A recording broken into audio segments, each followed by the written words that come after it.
Recording in starting day of progress. the week, no? Every Sunday. Sunday is the first day of the week, right? Let us that this first day will be a good day for all of us so that for the rest of the week, our whole week is a very great, meaningful, and productive week to each and everyone. Aju? Amen?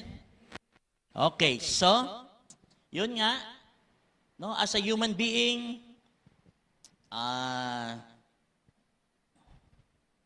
we have spirit, we have body, right? So, we need to, para mabuhay tayo sa mundo, so we need to eat. We need to sleep. No? So, we need to fulfill the desire ng ating physical body, right? Para ma-enjoy natin ang mabuhay sa mundong ito. But at the same time, we have spirit, right? We have conscience. We have heart that we need to nurture and develop, no? That's why, my dear brothers and sisters, it's very important that the first day of the week we offer it to heaven, to Heavenly Parent, and receive His guidance and inspiration through His words, so that we will be spiritually nourished, and then we have more power and energy to confront, harapin yung mga kakaharapin nating situation this week, right? So, it means sa buhay ng tao, we need two kinds of food, spiritual food and physical food. Aju?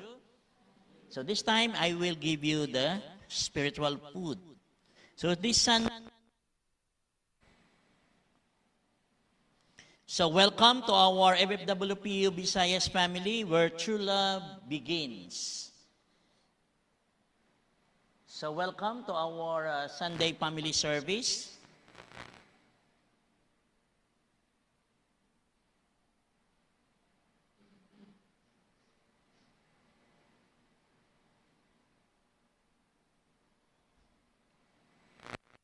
Lagpas to.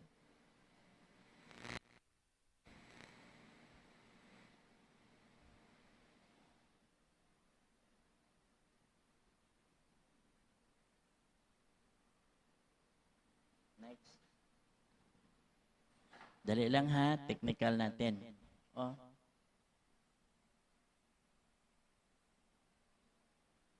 So yan. Yan ang sunod. Iba eh.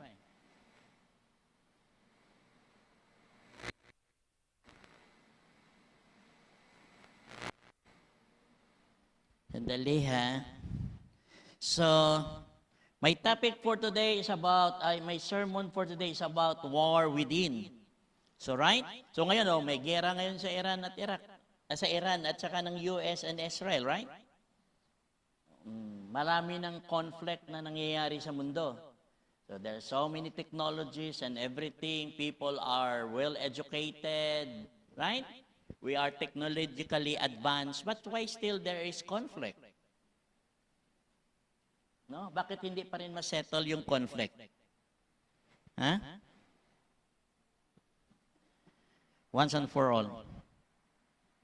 Ano ang rason, my dear brothers and sisters? Bakit meron pa rin conflict? No? Actually, we are already in the 21st century. So, in our history is history of conflict, right? War and conflict. Iba, no?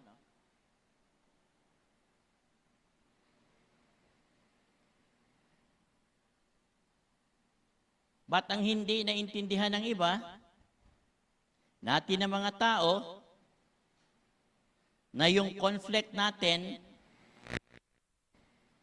ay within us. Right? So there is conflict within us. Sa tingin nyo, my dear brothers and sisters, saan nagsisimula yung conflict?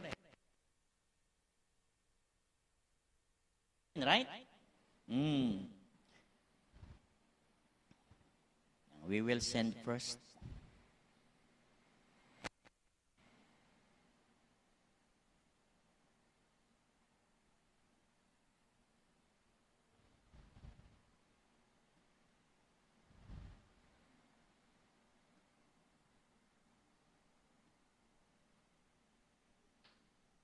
Oh, nag-send ako Jack. Ulit.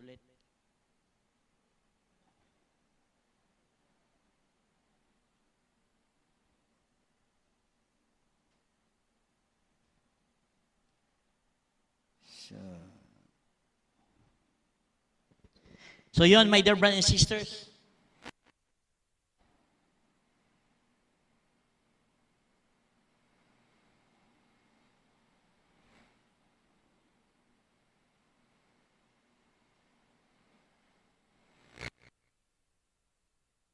Okay pa? Atras mo pa? Backward. Umpisahan mo. Sige. Ayan. Next. Tingnan natin. Yan ang sunod.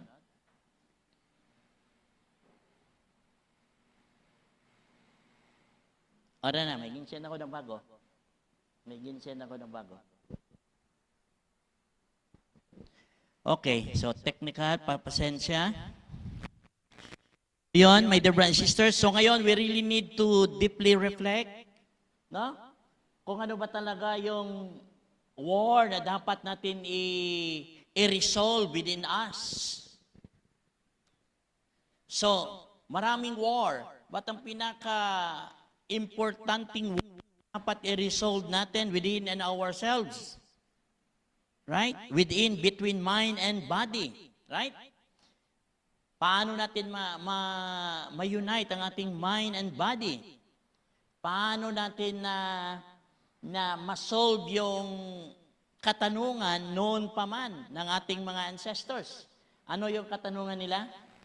Gusto kong bumait, pero di ko di ba? Everyone wants to be happy. Gusto ng tao, maging happy siya. Dapat yung buhay niya, chill lang ba? Chill lang, right? Happy, chill, no? Dapat he enjoy his life or her life. Pero bakit mas maraming problema ang tao kaysa ini-enjoy niya ang buhay? Lalo pa, di ba, ang reality, my dear brothers and sisters, ang buhay natin ay isang tayong mabubuhay, right? We will only live once, correct? So it means, sayang ang oras. Adyo? So, kasi alam natin that we only live once, so bakit natin sasayangin ang oras natin? And then sinasabi sa atin, time is gold, right? Pag na ang oras yan, nasayang mo na, hindi mo na pwede ibalik. Correct? So, ibig sabihin, every moment of your life is very important. I move forward, hindi paatras. Adyo? So, ito yung war na dapat natin i-resolve so that our life will be very precious because our life is very precious so that when we live, we fully enjoy our life living on this world. Right? Magagawa natin yung bagay na gusto natin, yung desire natin na once na fulfill natin yon, it give us happiness, right? So, kailangan. Pero para magawa yan, we need to resolve the issues within us as human being. Bilang tao, meron tayong mga issues. Meron tayong problema. At dapat itong i-resolve. Kasi pag hindi ito ma-resolve, ito ang magbibigay sa atin ng problema. Ito ang magbibigay sa atin ng contradiction. Ito yung magbibigay sa atin ng or ito yung maghahadlang sa atin para magawa natin yung ating dapat na gawin bilang tao. Correct? So dapat natin i-resolve, my dear brothers and sisters. So next, no? Balik. Ganon, friend. Dito mo na connect.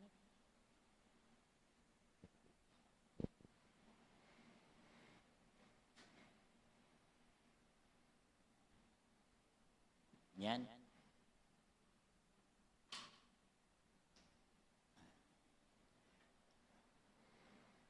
Ang online, yun na lang sana. No? Okay.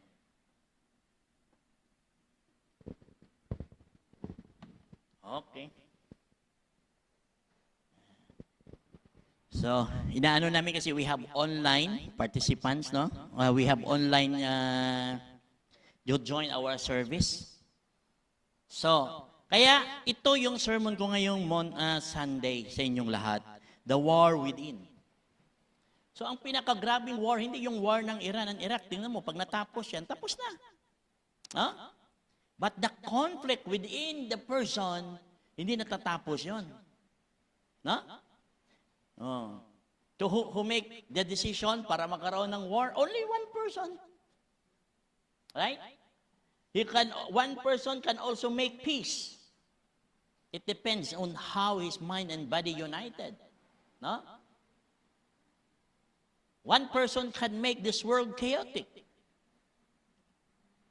Either you will be the source of conflict, either you will be the source of peace, either you will be the source of love, or you will be the source of destruction. It depends on the person. Right? At ang reality natin bilang tao, there is war within us. Ito yung dapat na i-resolve natin. Because this is the starting of everything. Na? Pag hindi natin ito ma-resolve, then we cannot have a meaningful life. We cannot have a productive life, exciting life, wonderful life, good life. Hindi natin ma-achieve, my dear brothers and sisters. Hindi natin masasagot yung katanungan ng ating mga ancestors. Yung katanungan na bakit gusto kong bumait, bakit di ko magawa? Ano ang reason? Right? But in my innermost heart, I want to be good. I want my life to be good, great, wonderful. So bakit hindi ganon madaling ma-achieve? Ano ang balakid? Ano ang reason, right? Oh, we study also. We learn also, right? So that's why, my dear brothers and sisters, sabi nga nila, we reflect on the battle that every person faces, not a war fought with weapons, but a war fought in the heart. It is the war within. Once our heart is not settled, once our heart is not true and not connected to the one who gives us life, we will always have war within. No? And God, darkness and light. Between living for ourselves or we live for the sake of others. Ito yung struggle ng tao. No? And dahil majority ng Pilipino, majority ng tao sa mundo, di ba may kasabihan? Kung ano ang bawal, yun yung gusto, right? Masarap ang bawal. Ayan palagi sinasabi ng mga tao. Yung bawal, but hindi nila alam, ang consequence is hindi maganda, right? Pero yun pa rin ang ginagawa ng tao. Ano ang reason kaya nun? No? He loved his family, we love our parents, but at the same time, we betray them.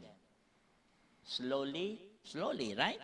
Hindi tayo nagsasabi ng totoo, pero mahal natin. Right? Ang love natin, hindi siya nag-grow, hindi nagiging genuine, no? Oh, we love our parents, but we hurt them. We love our friends, but we hurt them. We betray them. Bakit ganun yung mga reality? Yun yung mga realization, my dear branches, ng reality ng mga tao, right? May mga kasabihan na, your best friend is your best enemy. Kaya wag ka rin magkaroon ng best friend, ha? Kasi ang destiny yan, maging best enemy mo pa rin. Ha? Oh. Ha? So bakit kaya ganun palagi? Hindi maganda palagi yung conclusion o realization ng sitwasyon because of this problem. The war within. Our Apostle Paul spoke of this inner conflict. Pag tinignan nyo sa Romans chapter 7, verse 19 to 20 ni Paul. For I do not do the good I want to do, but the evil I do not want to do, this is I keep on doing. So, now if I do not, what I do not want to do, it is no longer who I do it. But it is sin living in me that does it. So, sabi niya, sapagkat hindi ko ginagawa ang mabuting gusto ko, ang masamang hindi ko gusto ay siya kong ginagawa. O even the Apostle Paul, right?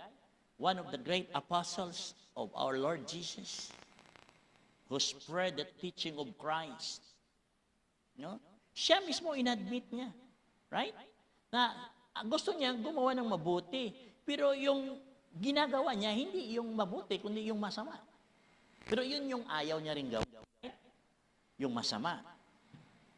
Kung ang ginagawa ko ay hindi ko nais, hindi na ako ang gumagawa nito, kundi ang kasalanang naninirahan sa akin.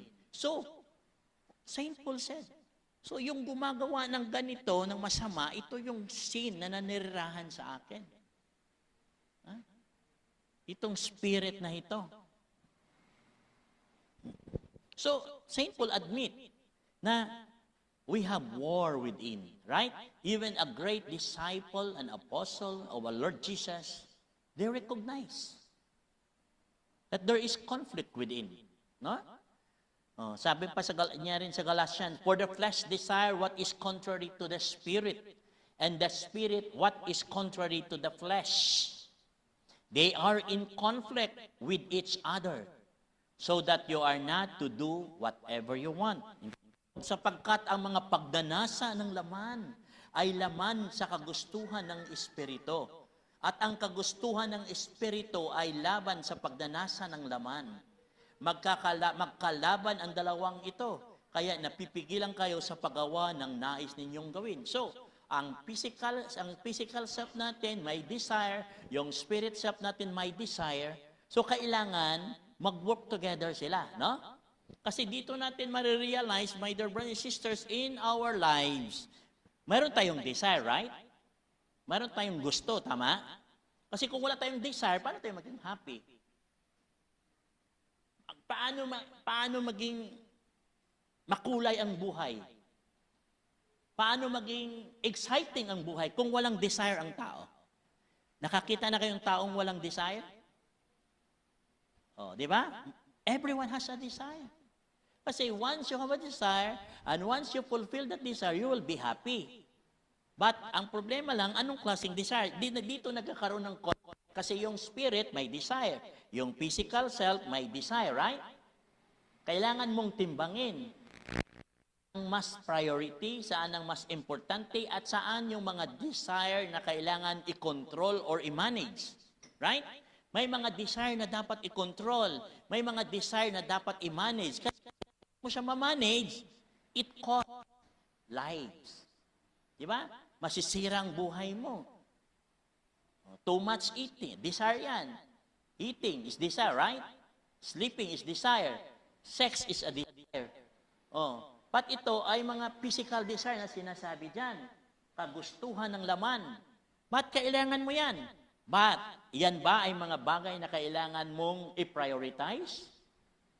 For example, if you are young people, ang pinarioritize mo, yung desire ng laman mo, so ano mangyari sa'yo? Hindi mamubuntis ka ng maaga. No? You will become a irresponsible parent. Right? You will ruin your life. Hindi masama, pero hindi yan ang dapat pang priority. Parang ganon. Right? Ano ang tawag dyan sa iba? Dapat mga desire na yun ay dapat kinukontrol. Right? Ang tawag dyan ng iba ay delayed gratification. Kailangan i-control mo muna. No? I-manage mo. I-overcome mo. Amen? So, nagkakalaban na yung desire ng spirit at saka ang desire ng body. So, this is a very clear manifestation, my dear brothers and sisters, na there is war within. There is conflict. That's why it's so difficult to have good relationship with others. It's so difficult that our life will be great and meaningful and wonderful because of that conflict. There is always conflict within us. Hmm? Pag ito yung conflict na ito, hindi ma-resolve ng mga tao, so ito yung magti-trigger sa kanila o ito yung magdudulot sa kanila to most of the time, if you are young and other, not only young people, majority, they commit suicide. They destroy their own precious lives. Right? Isang bisis lang tayo mabuhay sa mundo. Right?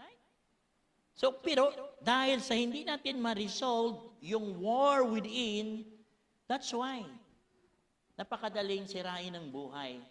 Adyo? So, let's do our best. So, Paul, or Saint Paul, described the war within. It is the battle between the flesh and the spirit. This is the daily struggle of every believer. So the war within, my dear brothers and sisters, the struggle between flesh and spirit. No? The desire of your conscience, between the desire of your conscience or your heart or your spirit or your soul and the desire of your body. No? So ito ang dapat natin i-resolve. Family Federation, here's a word regarding this war within. Father Moon said, true parents said, the greatest battle is not outside, but inside. The struggle between selfishness and true love. Adyo? Oh.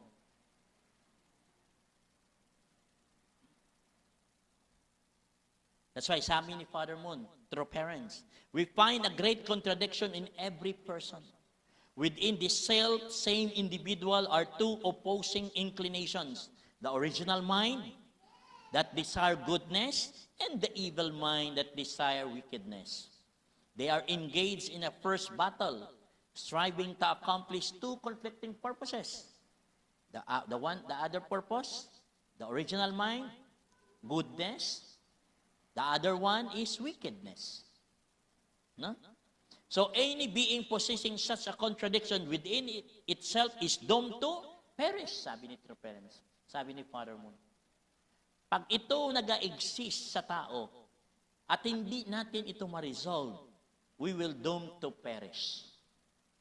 Adyo? Kasi paano tayo mabuhay? Kasi in conflict. Makikita nyo reality, right? Once in conflict, no? May gera, may war, may in conflict kayo. You have friends, you have family, your loved ones, right? But once you are in conflict, okay ba ang buhay? Di ba hindi? So kailangan ma-resolve siya. No? Kasi hindi mo makikita ang ganda ng buhay, kung gaano kaganda ang buhay, kung gaano kaimportante ang buhay, unless we will not resolve this problem within us. The conflict within us. Adyo? So human beings, having acquired this contradiction, live on the brink of destruction. So that's why until this time, still, our history is history of war and conflict, right? Ang mundo natin. Because ang pinaka-conflict within us as human being, hindi natin nare-resolve. Right? That's why, ang nag-exist na mga history of conflict, history of war, history of contradiction, history of destruction, walang history of peace, history of love, history of harmony, history of unity. Yun dapat ang history natin, right? Right? What's the purpose? God created the world. And then, yun naman pala, hindi naman tayo mamumuhay ng maayos. Amen? What's the purpose? Why God created us? At the end pala, we will not enjoy this world. Better we will not live. Better hindi tayo na buhay sa mundong ito, right? Kasi, puro naman pala problema ang kakaharapin natin. Adyo? Why? Because of that conflict within. Adyo? Not because of God, but because of that conflict within na until this time, hindi pa rin nare-resolve ng tao. And it is everyone's responsibility to resolve it. Adyo? Kaya nga, yan ang ating dapat na ilagay sa ating puso't isipan, my dear brothers and sisters. Sabi sa book ng Divine Principle, True parents teaches that this inner contradiction is the direct result of the fall, of the human fall. So, bakit daw nagkaroon ng inner contradiction? Bakit nagkaroon daw ng war within? Because of the fall. Because of pagkasala ng tao. Because sa pagsunod ng tao sa kalooban ng nagbigay sa kanya ng buhay. Right? God created us very good. Right? God is good. Therefore, lahat ng creation ni God is good, right? So bakit tayo hindi completely good? Hindi naman tayo completely bad. Hindi naman tayo 100% evil, right? 100% evil ba kayo? Oh, di ba? Hindi. Hindi din tayo completely good din, right? Oh. So in conflict tayo, nasa gitna tayo. Either we will become good or we will become evil. But that is not the original, right? That's not the origin. The origin is all of us, when God created the universe, including us human beings, we are all good. Everything is good. But bakit nag-exist itong war within? Because of the human fall, no? Yung hindi pagsunod ng tao sa ating heavenly parent, our God. It cannot be that God created human being with such a contradiction. He maintains, or God would not be a God of goodness, and humans would have no hope to reach perfection. No. This inner contradiction is evidence of a distortion in human nature caused by the human fall. The war between mind and body will never end until the problem of the fall is resolved. So, true parents said, Father Moon said, if you want to resolve the war within, we need first to solve the problem of the fall. Paano kasala ang tao? Because the war within is just the result of the fall, right? So we need to know as human being, what is the fall? Paano nagkasala ang unang tao? Paano nagkasala ang tao? Bakit hindi sila sumunod sa commandments? Bakit hindi sila sumunod sa utos? Ha? Katulad ng mga young people, you are mostly young people here, right? Mayroong sinabi yung nanay mo, panganay mo, pero iba lang ginagawa mo, di ba? Hindi ka sumusunod. That's why, ang buhay, very practical, right? Ang buhay, hindi maayos kasi sabi mo, yes. Pero pag talikod mo, no pala. Di ba? Nakasmile ka pa, yes, yes, yes ma. May kiss pa yan, no? Pero pag talikod mo, no palang sagot mo. Ganon din. Ha? Sa fall, sabi ni God, ito gawin mo. Iba man ang ginawa. Right? Kaya kailangan nyo din i-discover. So pag-aralan nyo yan, my dear brothers and sisters. Alamin nyo, paano nagkasala ang ating mga unang ninuno. Adyo? Kasi pag na-resolve mo yan, then you can naturally resolve the conflict within.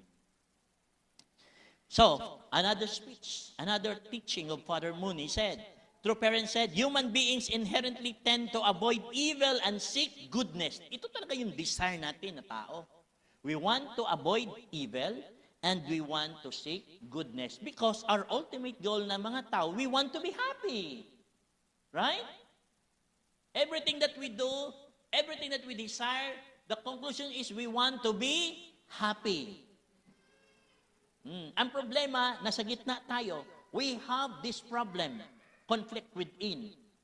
So, depende kung saan ka. Sino yung susundin mo? Si Satan o si God?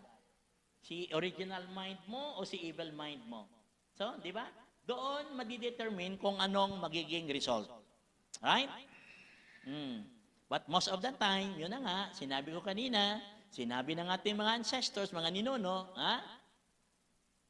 gusto kong bumait, pero di ko magawa. Masarap ang see? Doon tayo palagi mas malakas ang ating, gumawa ng masama kaysa gumawa ng, see? So ito ang dapat natin i-resolve. Pero in the long run, after that, nagsisisi ka rin. Tama? No? So umpisa masaya ka. Pero after mo nagawa yung act na yon na evil action, hindi ka pa naman pala totaling masaya. Kasi nagrepent ka, nag-ano ka. Hindi naman tama. You hurt somebody. You hurt also yourself, right? Hindi naging magandang buhay mo. So, that's the big problem. Na? On the other hand, we also experience an evil mind within us, which struggles powerfully against our good mind. So to the degree that we hold fast to our good mind, and our evil mind opposes with proportionate strength. See? So that's why very clear, there is conflict between mind and body. There is conflict between spirit and flesh. And he said, in his speech in September 20, 1992, Troparian said, our body has become the stage of Satan activity. So Satan used our body so that mag-exist ang kanyang activities dito sa mundong ito. No? It has become Satan dance hall. See? Sabi ni Troparian, our physical self, our physical body, Satan used it. Supposed to be, it will become God's temple, right? It will become God's substantial body. Because one day, when human beings fulfill their responsibility, God will use that physical body, no? To propagate God's activities on earth. If we follow, no? If our first ancestors follow God, right? Obey God, our Heavenly Father. So, then, God's activity will progress on earth. But iba ang nangyari sa history, right? Our ancestors follow Satan. That's why, mas maraming activity na hindi maganda, maraming activity centered on Satan ang nangyayari sa mundo. That's why war, conflict, history of war and conflict ang ating history sa mundong ito. No? So it is Satan's dance hall. Had there not been the human fall, our mind and body would be one. So if there is no fall o walang pagkakasalang nagawa ang ating unang mga ninuno, walang sanang conflict. Adyo? They would become one automatically centering on God's love, life, and lineage. So kung walang fall, ano ang activity na mangyayari sa mundo? So, Heavenly Parents' activity. So, He will express fully His love, mamanifest yung love, then mag-create ng life, and then mapropagate ng lineage. Adyo? Kung walang fall. And then even though at the fall we receive Satan's evil seed, each person deep in his original mind covets God's original ideal seed of life. Kaya nga hindi tayo totally evil. Ang tao hindi totally bad, hindi totally evil. 50% bad, 50% good. Nasa gitna tayo, right? That's why, malalaman nyo na, my dear brothers and sisters, my dear blessed families and brothers and sisters, that's why tayo bilang tao ay napaka-importante. We are the most powerful creation. Sometimes we are more powerful than God. Sometimes, you know why? You are more even powerful than Satan. You know why? Because what kind of life you want to be, it is not God, it is not Satan who will make the final decision. Who will make the final decision?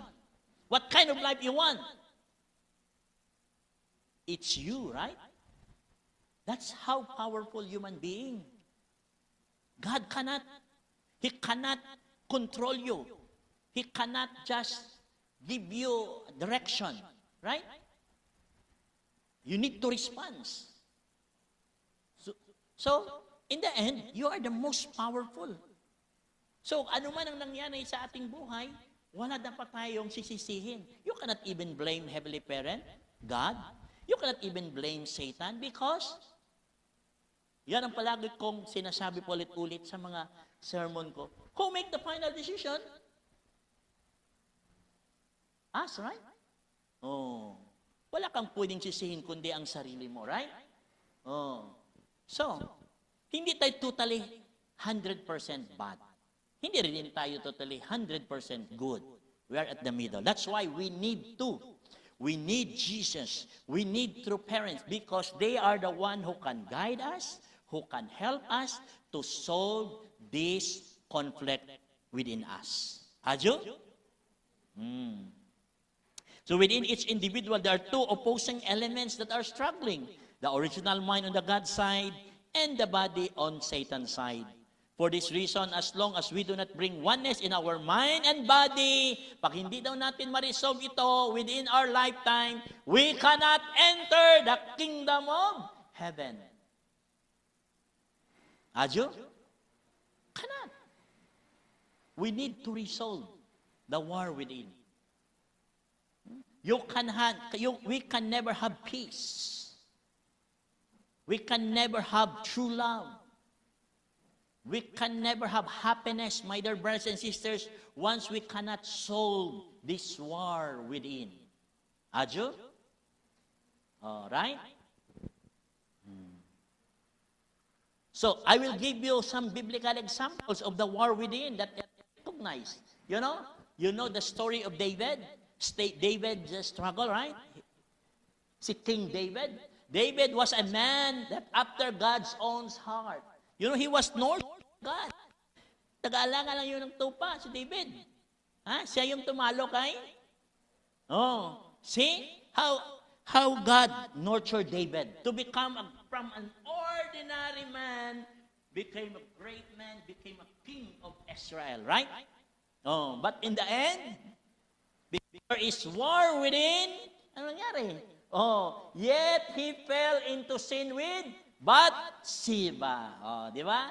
Isang araw nakita ni David ang napakagandang dalaga. Naliligo sa batis na walang di ba? So gumana yung war within. Gumana yung desire ni David. May desire tayo lahat, right? Okay lang yung desire na gumana sa kanya, selfish desire. No? Na hindi niya, the desire of the body ang gumana kay David. After niyang nakita si Bathsheba. Alam mo si Bathsheba, ano yan? Di ba may asawa yan? Anong ginawa ni David, di ba? I-discover niyo na lang. Yan, sa Bible, di ba? Pinadala niya doon sa para mamatay, para maasawa niya. See? Para makuha niya si Bathsheba. Then his war within was between desire and obedience. Sabi niya, don't do that. Sabi ng body niya, di, gawin mo. Sexy. Makinis ang katawan. Kasi maganda man talaga si Bathsheba. So, mamili ka. The desire of the mind or the desire of the body. Ang pinili ni David, kahit minurture pa sa ni God, anong sabi ko kanina? Even though God nurtured David, but at the end of the day, nasa kamay ng tao ang kapangyarihan because God gave us the power to make a choice and to make a decision. Ajo? So, pinili ni David ang kanyang desire. Sexual desire. Gusto niya makuha yung katawan ni Bathsheba Hindi niya pinalo yung obedience. Hindi siya sumunod kay God. Ajo? So, ano nangyari? That's why pinarosa ni God. Si David. Right? But David, hindi man forever yun. Napaporsa ka. That's why David, through repentance, nag-repent si David, na-realize niya na mali ang kanyang ginawa. Hindi ito ang gusto ng Diyos ni Heavenly Parent para sa akin. So that's why he repent, and then David overcome and wrote, "Create in me a pure heart, O God." Psalm chapter 51, verse 10. Ajo? So even though pala nagkasala tayo, because God, our loving Heavenly Parent, is a God of true love, He can always forgive us. He can always embrace us and give us another chance. Because our loving Heavenly Parent, they embody true love.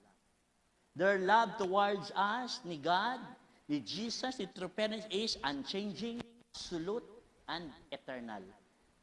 Adyo? But, for to do that, to go back, you need to repent. So, yan ang ginawa ni David. And that's why bumalik si David. No? Sa kay Heavenly Parent, then He made a great light, wonderful light. Pangalawa, Peter's denial and restoration, right? Peter loved Jesus.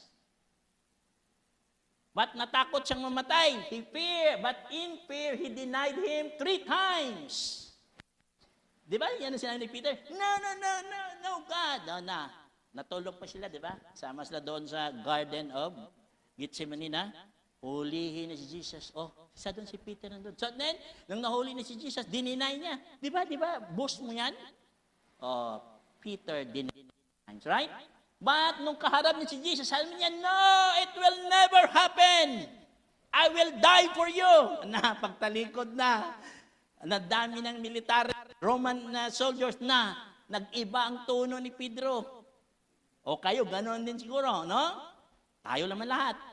No? Oh yeah, don't worry ma, mahal na mahal kita. Pero pagtalikod pala, iba ang mahal niya. Si Toto pala doon kung sinini yung mahal niya. Yeah? Problemang malaki. The war within is big trouble talaga yan sa tao. That's why his war within was between courage and fear.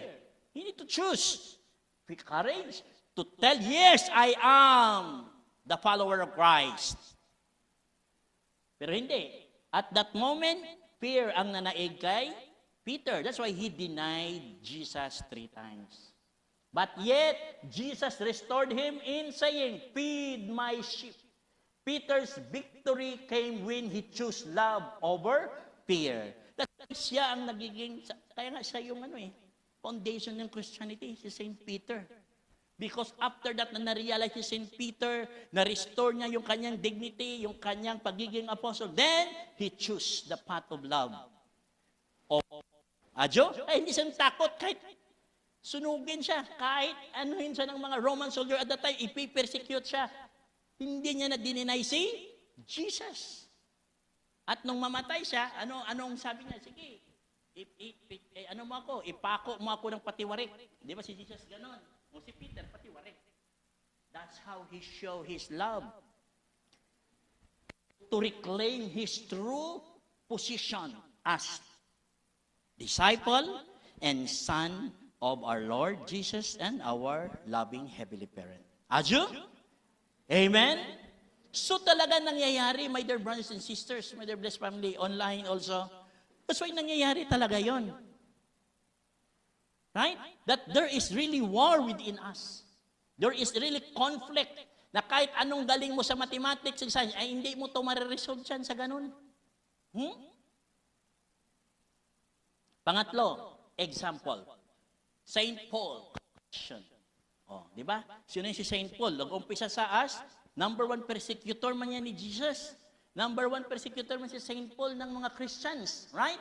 Siya yung bumabato, siya yung pumapatay ng mga Christians.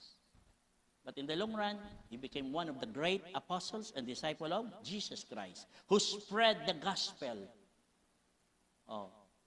That's why dumami yung Christians. Paul openly admitted his struggle. What a wretched man I am. Who will rescue me from this body of death? Thanks be to God who delivers me through Jesus Christ our Lord. Romans chapter 7, verse 24 to 20. He recognized. No? That there is conflict within him. Hindi, sa una natin kanina, di ba? That is also the word of Saint Paul. Yung bagay na hindi niya gustong gawin, yun ang nagagawa niya. Yun yung dikta ng ng laman niya. Hindi dikta ng espiritu, sabi ni Paul. Because of Jesus, because of God, he was saved from the body of death. That's why his testimony shows that victory is possible through God's grace. So because of God's grace, because of God, our loving Heavenly Parents' grace, God, love, Saint will receive this grace from being a persecutor and became the number one follower of Christ. Adyo, narinig niya ang war within because he accepted Jesus and he studied the word and teaching of Jesus. Adyo? So how to overcome the war within? Because this is very fundamental that we as human beings, we need to resolve. No? Because this problem is internal, not external. Right? Even though you have all the richness of the world, so what? Ano ngayon kung mayaman ka? But you cannot find the right man or a right woman who can stay with you forever. Your life will never be happy. So what kung maganda ka? But ang ganda mo, yun palang magbibigay sa'yo na para sirain mong buhay mo. So what's the use of your beauty? That in the end, that beauty will only ruin and destroy you. Oh, what's the use of being handsome? But in the end, sasabit ka lang naman sa, majority pa naman lalaki yung nag-suicide, hindi babae. Kasi hindi siya nasagot ng maganda. Sabi niya, gwapo naman ako. Bakit di ako sinagot? Kumuha na ng tali yan at no? Wala nang kwenta ang buhay ko. See? So we solve conflict, right? Hindi ito mariresolve sa paramihan ng pera. Hindi ito mariresolve. Hindi ito mariresolve kung matalino ka o may or hindi. How to overcome the war within? True Parents said, the founder of Family Federation said, True Parents said, true parents have taught us how to overcome it. Victory is the key to peace in our families, communities, and the world. So if you want peace in your family, in yourself, communities, and the world, this problem. So, ano ang turo ni Father Moon? True parents, the war within ends when we live for the sake of others. Selfishness breeds conflict, but true love brings peace. So, kung gusto daw natin masolusyonan itong war within, we need to live for the sake of others. We need to be selfless. We need to be selfless person, not selfish. Okay? Selfless. Yan ang sabi ni Father. If you live for others, right? So then, you can resolve this. Because your priority is the desire of your original mind, not the personal desire. No?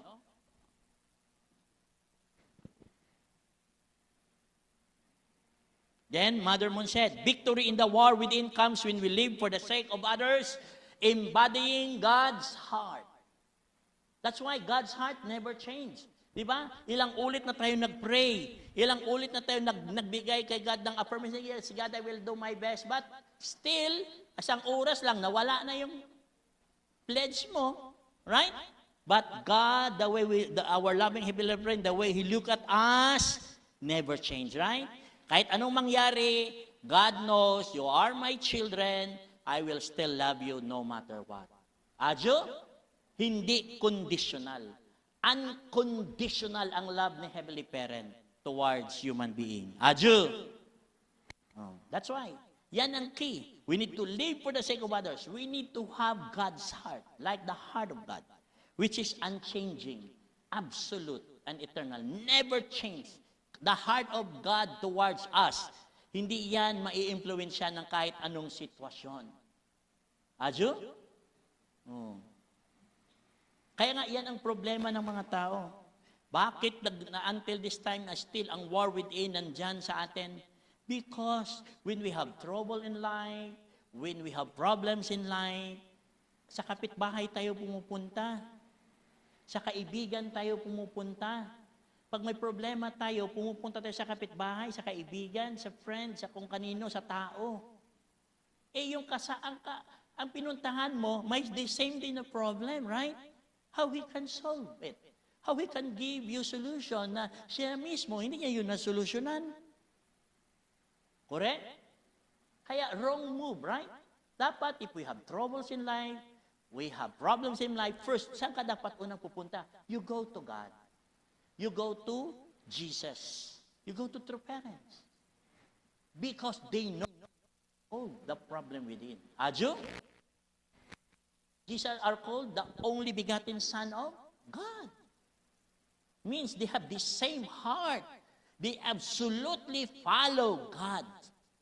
God's words, God's teaching. Aju? That's why they are called children of God. Kaya dapat yun ang ating magiging attitude, my dear brothers and sisters. You go to God. Then true parents reminded us that the solution is not external, it is internal. It is the transformation of heart. Aju? Dapat ang heart natin hindi self-centered. Dapat God-centered. No? So, Romans chapter 8, 5-6, anong sabi dyan? Ang namumuhay ayon sa hilig ng laman ay walang pinahapahalagahan kundi ang mga bagay na ukol sa laman. Ngunit ang mga namumuhay ayon sa Espiritu ay nagpapahalaga sa mga bagay na espiritual. Ang pagsunod sa hilig ng laman ay naghahatid sa kamatayan. Ngunit ang pagsunod sa Espiritu ay nagdudulot ng buhay at kapayapaan. Adyo? So clear ang turo.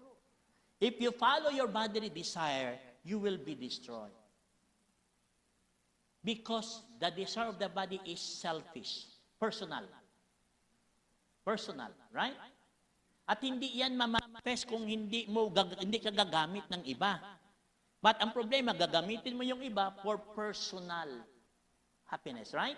It means, whatever you will do to others, you don't care because what matters to you as a selfish person, that you follow the desire of your body, is just what makes you happy.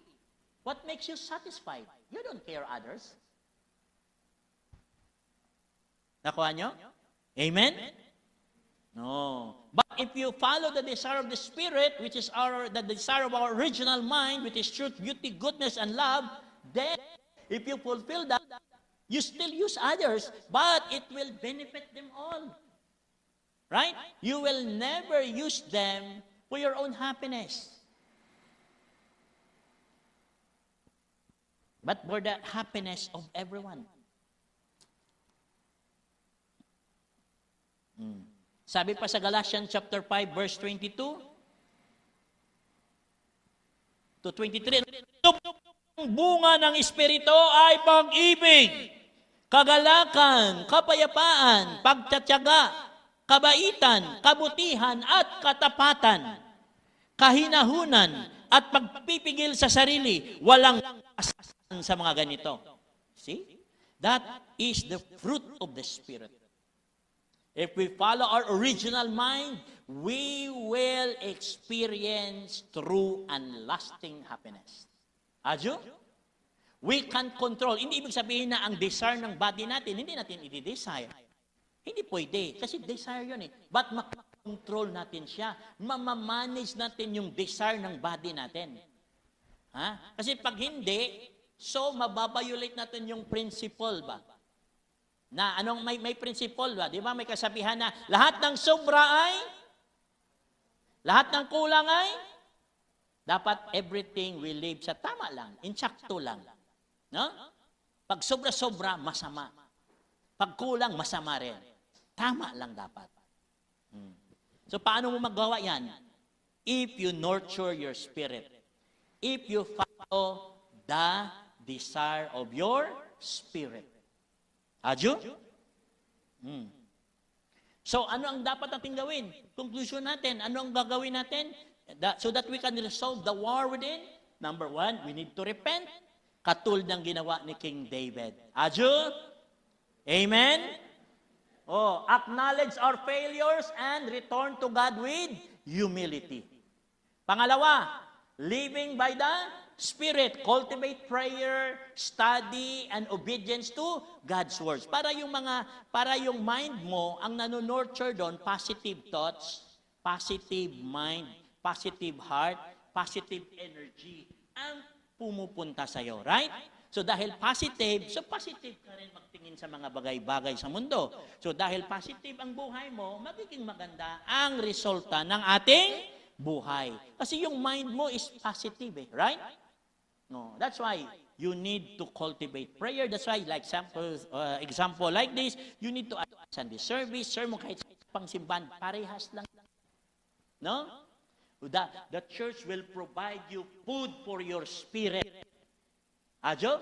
Dahil hindi naman araw-araw nagbabasa kayo ng Biblia. Correct?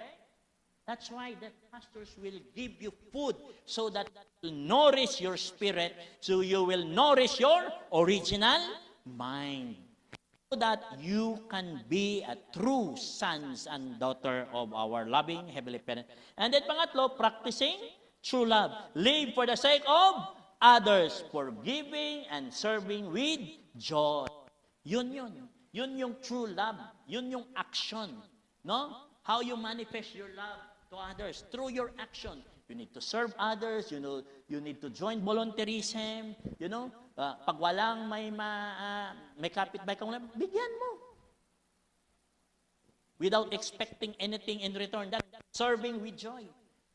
So, pag na-practice natin to yung tatlo, then, slowly mawawala yung conflict within. Adyo? Because you choose obedience than fear. You choose obedience than disobedience na ginawa ng ating unang mga ninuno. They choose disobedience. That's why our world is like this. Okay? So my dear brothers and sisters, conclusion, the war within is real. Hindi po ito sa superficial. Hindi ito virtual. Right? You experience it, right? In your life. Gusto kong pumasa sa exam. Pero alas 12 na ng madaling araw. Tulog na lang ko, hindi na ako mag-aral. Pagkabukas, mangupya na lang siya. Kaya na-pressure man. Awayin pa. Hindi ka talaga. Sobra talagang yabang mo. Siya pang mag-away. Conflict. Mind and body. Kasubrahan sa katulog. May schedule siya sa kaibigan niya o sa kakilala niya, alas 8, dumating siya dito, alas 10. Conflict. Right? Aawayin ka ng kakwan mo. So, war within is real. Not virtual. It's real. We experience it every day. But it is not hopeless.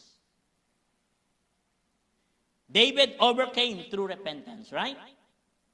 Peter also experienced this. He overcame through restoration. Saint Paul overcame through grace.